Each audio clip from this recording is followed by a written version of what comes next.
to the channel. Today, we are going to learn how to write a diary entry for full scope.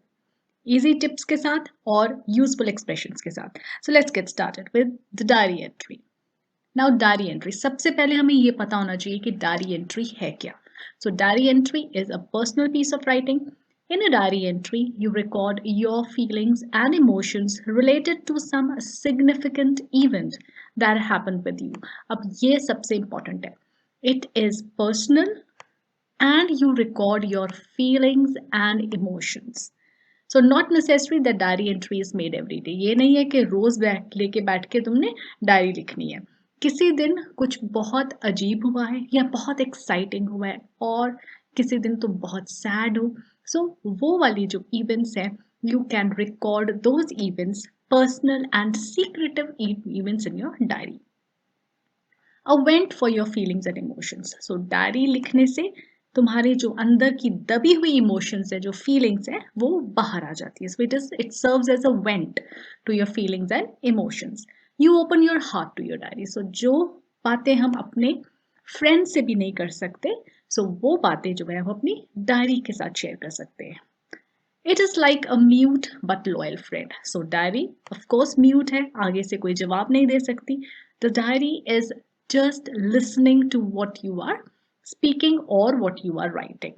So diary is a mute but loyal friend. Loyal friend इसलिए है क्योंकि diary किसी से secrets share नहीं करती है. So this is diary. Now what is the purpose of writing a diary? When you share your feelings and express your emotions about certain happenings, it is like introspecting yourself. So जब हम कोई भी event हुआ है, कोई भी हादसा हुआ है हमारे साथ या कोई भी बहुत एक्साइटिंग चीज़ हुई है, जब हम उसे किसी के साथ शेयर करते हैं तो हम उस चीज़ को दोहराते हैं और उसी के साथ साथ हम इंट्रोस्पेक्ट करते हैं कि उस दौरान जो हमारा रिएक्शन था, क्या वो सही था या गलत था. So whether you acted in a justified way और whether you were wrong in that particular scenario. So एक तरह से हम दोबारा से उस बारे में सोचते हैं and this helps in self improvement. So एक डायरी का पर्पस है self improvement. How to write a diary. Now we come to the most important part. सबसे पहले यूज इनफॉर्मल लैंग्वेज. सो क्योंकि डायरी पर्सनल है, सो हमने कोई ऑफिशियल लैंग्वेज यूज नहीं करनी है, सिंपल इनफॉर्मल लैंग्वेज. लेकिन बहुत इंपॉर्टेंट, उसमें स्लैंग्स नहीं होने चाहिए. जैसे डोप का मतलब है कूल या awesome. Goat, greatest of all time. Yolo, you only live once. Lit for enjoyable और एक्साइटिंग. टू फ्लेक्स का मतलब है जैसे शो ऑफ. तो इस तरह के स्लैंग्स जो है वो डायरी में यूज नहीं करने हैं. Simple informal language. Conversational tone और फ्रेंडली लैंग्वेज होनी चाहिए. So it should be as if you are talking to the diary. Conversational tone होनी चाहिए. Then treat the diary as someone sitting in front of you and talk to it. So अगर ये सोच के diary लिखोगे, then it will come out to be a conversation. ऐसे सोचो कि तुम्हारा फ्रेंड तुम्हारे सामने बैठा है and you are narrating the incident, or maybe it is exciting incident or something sad, as if you are talking to that person. Then use I and we. Since it is your diary, so use first person pronoun I or we. Then use exclamations and interjections. This is very important क्योंकि हम अपनी feelings, अपनी emotions जो है वो दर्शा रहे हैं. So using exclamations and interjections is very important. Exclamations like what a wonderful day it was. या interjections जैसे wow, hurrah. So ये चीजें यूज करनी बहुत जरूरी है. Then write it in the past tense क्योंकि अब डायरीज में जो बीत गया है उसके बारे में लिखा जाता है. So it has to be in past tense. So it contains the event of the day, events that had already happened. So past tense. You can end it in the future tense, but when you are ending your diary, so वहां पे हम थोड़ा future tense use कर सकते हैं. Within the diary when you are writing, जहां पे जरूरत हो, ऐसा नहीं है कि future tense बीच में भी use नहीं कर सकते. It depends what you want to write. सो अगर हमने एंड में कुछ रिजॉल्व करना है, कुछ रेजोल्यूशंस, कुछ प्रॉमिस करना है for future, so there we can use future tense. So these are certain things that you need to follow while writing a diary. Now we come to the format. So format में date, day और time लिखना है और इसके ये दो तरीके हैं. So first like this, you can write it in a single line, date, day and time, or you can write it like this. This is the second way to write. You can write a date below it, day and then time. So out of these two, any way you can write it.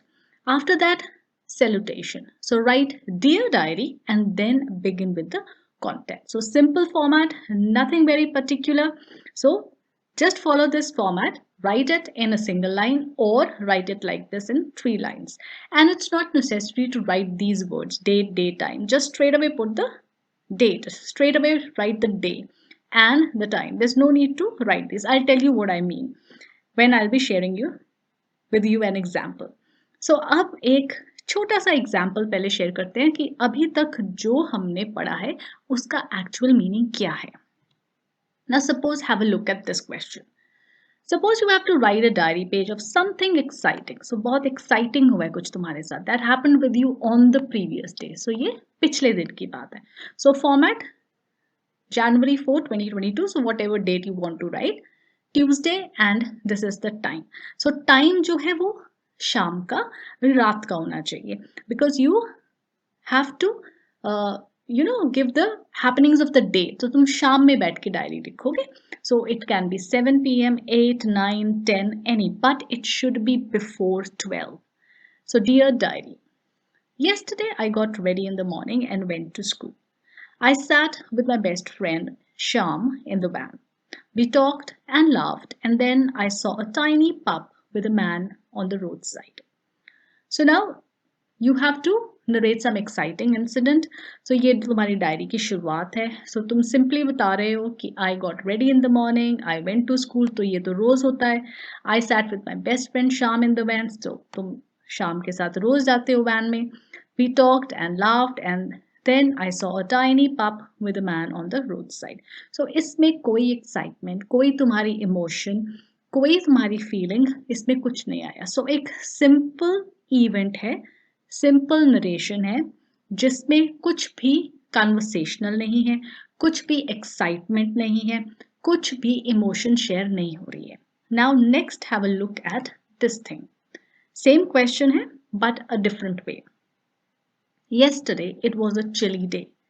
I didn't feel like going to school, but as usual, Mom came to wake me up. I resisted and tried to feign stomachache, but it didn't work. Mothers know everything. You won't believe what I saw on my way to school. A man was walking on the roadside with a tiny pup. It was the cutest pup I had ever seen. It seemed like a soft ball of cotton. अब इस narration में और जो पिछले हमने diary entry पढ़ी है उसमें कितना फर्क है. और फर्क सिर्फ ये है कि इसमें फीलिंग्स है और इमोशंस है. तुम्हें क्या लगा, वो जो प्रीवियस डे है उसमें क्या इंपॉर्टेंट था that you are writing a diary. So वो कोई सिंपल रोज वाला दिन नहीं था. इसका मतलब क्योंकि तुम डायरी लिख रहे हो that means there was something unusual. So उस अनयूजुअल चीज की एक्साइटमेंट डायरी में आनी चाहिए. So yesterday it was a chilly day. So सबसे पहले तुम बता रहे हो कि चिली डे था और तुम्हारा मन बिल्कुल नहीं कर रहा था स्कूल जाने का, लेकिन as usual mom came to wake me up. तो तुमने थोड़ा सा बहाना लगाने की कोशिश की. You resisted and tried to feign stomach ache. अब तुमने ये मम्मा को तो नहीं बताया ना कि मैं झूठ मूठ का स्टमक एक का बहाना कर रहा हूँ, लेकिन this is your personal secret. तुम अपनी डायरी से शेयर कर रहे हो. But it didn't work. Mothers know everything. अब ये भी तुम अपनी मदर से नहीं कह रहे, you are sharing it with your diary कि मदर्स को सब पता होता है, वो अपने बच्चों को अच्छी से जानते हैं. Then you are sharing that excitement. You won't believe what I saw on my way to school. So exclamation. This is an interjection. So this is the importance of using such things in a diary. Emotions उभर के बाहर आती हैं. So a man was walking on the roadside with a tiny pup. It was the cutest pup I have ever seen. अब ये भी तुम्हारी excitement बता रहा है कि तुमने ऐसा कभी नहीं देखा पहले. And it seemed like a soft ball of cotton. So this was just a very brief example. Now I'm going to take a full diary entry question. So let's move to that. And I hope that I have made myself clear कि diary entry में क्या चीज़ें important है. सो यहाँ तक अगर मज़ा आया तो सब्सक्राइब ज़रूर करना है और शेयर भी करना है. This is the question now. In the evening, you attended the birthday party of your best friend. It was a great party, but something made you upset there. After coming back from the party, you feel like writing everything in your diary. Write your feelings about it in your diary in about 100 to 150 words. So this is an exam question now. अब पिछला example में मैंने excitement वाला question लिया था, सो यहाँ पे मैं थोड़ा ऑपोजिट ले रही हूँ ताकि तुम्हें दोनों चीज़ें समझ आ जाए. सो यहाँ पे बर्थडे पार्टी आपने अटेंड की है, it was a great party, लेकिन उस पार्टी में कुछ अपसेट हो गए आप. अब वो क्यों हुए, that will be the diary entry. अब वो डायरी एंट्री में हम रीजन लिखेंगे और फिर हमें ऐसा क्यों लगा हम वो लिखेंगे. So after coming back from the party you feel like writing the diary entry. अब थोड़ा सा यहाँ रफ वर्क हमने कर लेना है कि बर्थडे पार्टी पे गए तो अपसेट अब हमने डायरी एंट्री में क्या इंक्लूड करना है, किस चीज से हुए. And you have to think about your age only. So you have attended the birthday party, so तुम्हें कौन कौन सी चीज अपसेट कर सकती है. So maybe there was a classmate with whom you always have a fight, so वो भी बर्थडे पार्टी पे आ गया तो उसके साथ फिर झगड़ा हो गया. Then maybe you became jealous of something there, और या फिर हो सकता है कि वहां पे तुम पहुंचे और तुमने देखा कि तुम्हारा जो गिफ्ट है वो तो घर पे रह गया. इस तरह सा कुछ भी तुम्हारे साथ हुआ है and that made you upset. So let's begin the diary entry now. So यहाँ पे मैंने फॉर्मेट अब दूसरा लिया है जस्ट टू शो कि हम दोनों तरह के फॉर्मेट जो है वो यूज कर सकते हैं. So write the date, day and time. Dear diary, I was so excited today as it was my best friend's birthday. I had already bought a very expensive gift for my lovely friend. You know, Mom was not ready for it, but I insisted. It was a grand party. I was given the same princess like treatment as Ruby, the birthday girl, was receiving until Simran reached there. So अब पहले हम इसको समझ लेते हैं. So you were writing कि आप बहुत excited थे सुबह because it was your best friend's birthday. So तुम बर्थडे की तैयारी पहले से ही कर लेते और एक बड़ा ही एक्सपेंसिव सा गिफ्ट तुमने लेके रखा हुआ था पहले ही for your lovely friend. And now you are sharing it with your diary. You know, so you know से होता है conversational tone. This gives you the idea of a conversation. So you are conversing. So you know, mom was not ready for it, but I insisted. So ये भी एक secret है जो आप अपनी friend से share नहीं कर सकते कि mom जो है वो इतना expensive gift लेने के लिए तैयार नहीं थी. But you insisted, इसलिए mom ने खरीदा. So you are sharing it with your diary. Then it was a grand party. I was given same princess-like treatment as Ruby, the birthday girl, was receiving until Simran reached there. So तुम वहां जाते हो, तुम्हारे वहां पे तुम्हें same princess-like treatment मिलती है because तुम रूबी की best friend हो.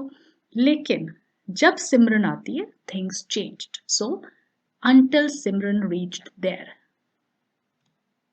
So this is you are writing the diary. She is a newcomer in our class, very beautiful and friendly. So now you are telling the diary who is Simran. अब diary को क्या पता सिमरन कौन है? So she bought a cake for Ruby. Everyone started praising her. I did not like it. अब Ruby के लिए वो केक लेके आई और सब उसकी प्रेज करने लगे. And because of this, you did not like it because सब उसकी प्रेज कर रहे हैं, तुम्हारे से ध्यान हट गया. She had baked that cake herself. तो केक ही बेक किया है, इसमें क्या हो गया? So what? It was just a cake. I felt jealous and got upset. I came back early from the party. So इतने jealous हो गई तुम कि तुम पार्टी से जल्दी आ गए, पार्टी छोड़ के जल्दी वापस आ गए. Why did I feel jealous? So now you are thinking as you are writing the diary कि मैं jealous मैंने क्यों feel किया? I know I shouldn't have felt like that. I should have been more accommodating. So अब तुम्हें लग रहा है कि सिर्फ इतनी सी बात पे मैं jealous क्यों हो गई? मुझे थोड़ा सा और अकोमोडेटिंग हो जाना चाहिए था. अकोमोडेटिंग का मतलब यहाँ पे क्या है कि सिमरन आई है, she is a newcomer, so उसने भी नए दोस्त बनाने हैं. So what if she is bought a cake, a self baked cake for Ruby. I hurt Ruby on her birthday. So now you are feeling bad कि रूबी का बर्थडे था और उस पे तुम जल्दी वापस आ गई बिकॉज अब उसको बुरा लग रहा होगा since you are her best friend. I fear losing her. अब तुम्हें ये फियर है, तुम अपनी फियर, अपने तुम सीक्रेट्स जो अपने इमोशंस हैं वो डायरी से शेयर कर रहे हो. सो तुम डायरी को बता रहे हो कि तुम्हें ये डर है कि कहीं तुम अपनी बेस्ट फ्रेंड खो ना दो. I think I should apologise for my behaviour and try to improve myself. So यहाँ पे तुम्हारा रेजोल्यूशन, तुम्हारा रिजॉल्व आ गया है कि मुझे लगता है कि मुझे अपना ये एटीट्यूड, ये बिहेवियर जो है ये बदलना चाहिए. I hope Ruby will understand. So तुमने अब ये ठान लिया है कि नेक्स्ट डे जाके तुमने रूबी से अपोलोजाइज करना है एंड देन यू फील कि रूबी जो है, क्योंकि वो मेरी बेस्ट फ्रेंड है, शी विल अंडरस्टैंड. सो ये है 157 वर्ड्स.